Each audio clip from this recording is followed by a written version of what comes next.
मीका 5:2। हे बैथलहम एप्राता, यदि तू ऐसा छोटा है कि यहूदा के हजारों में गिना नहीं जाता, तो भी तुझ में से मेरे लिए एक पुरुष निकलेगा जो इज़राइलियों में प्रभुता करने वाला होगा। और उसका निकलना प्राचीन काल से वरन अनादि काल से होता आया है। इस कारण वो उनको उस समय तक त्यागे रहेगा जब तक जच्चा उत्पन्न न करे। तब इज़राइलियों के पास उसके बचे हुए भाई लौटकर उनसे मिल जाएंगे, और वो खड़ा होकर यहोवा की दी हुई शक्ति से और अपने परमेश्वर यहोवा के नाम के प्रताप से उनकी चरवाही करेगा। वे सुरक्षित रहेंगे क्योंकि अब वो पृथ्वी की छोर तक महान ठहरेगा। वो शांति का मूल होगा। जब अशूरी हमारे देश पर चढ़ाई करें और हमारे राजभवनों में पांव रखें, तब हम उनके विरुद्ध 7 चरवाहे वरन 8 प्रधान मनुष्य खड़े करेंगे। मीका 5:2 से 5 प्रश्नों के उत्तर। 1. बैथलहम को कैसे पुकारा गया? उत्तर: हे बैथलहम एफ्राथा, जो यहूदा के प्रदेश में छोटा सा नगर था। 2. बैथलहम की गिनती कितनी थी? उत्तर: बैथलहम को यहूदा के हजारों में से छोटा कहा गया। 3. यहूदा के कुलों में बैथलहम क्यों छोटा माना जाता था? क्योंकि वह एक छोटा, महत्वहीन और साधारण सा नगर था।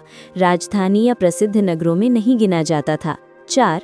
बैथलहम से आने वाला कौन होगा? उत्तर: मसीही, यीशु मसीही, जिसको इस भविष्यवाणी में आने की प्रतिज्ञा दी गई। 5. उसकी उत्पत्ति कहाँ से है? उत्तर: आदिकाल से, अनादिकाल से, यानी वह सदा से विद्यमान है। वह ईश्वर का सनातन पुत्र है। 6.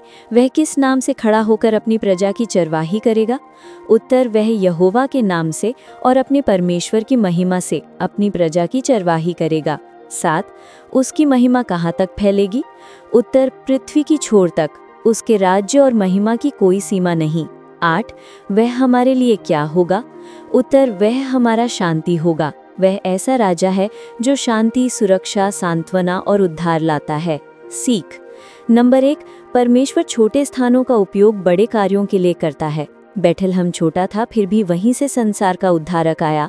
आज परमेश्वर हमें भी, चाहे हम कितने छोटे क्यों ना हो, महान उद्देश्य के लिए इस्तेमाल कर सकता है। 2. मसीह की उत्पत्ति अनादिकाल से है। वह केवल मनुष्य के रूप में पैदा नहीं हुआ, वह सदा से है, परमेश्वर है और सब चीज़ों का मूल है। 3. यीशु सच्चा चरवाहा है।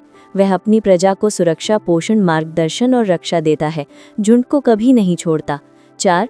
मसीह का राज्य सीमाहीन है। दुनियावी राजाओं का शासन स्थान और समय तक सीमित है, लेकिन यीशु का राज्य पृथ्वी के छोर तक है। 5. वह हमारी शांति है। सच्ची शांति दुनियावी चीज़ों से नहीं, केवल यीशु से मिलती है, जो मन, परिवार, संबंध और जीवन में शांति देता है। मनन: बाया, क्या मैं स्वयं को छोटा या महत्वहीन समझकर खुद को निराश कर देता हूँ?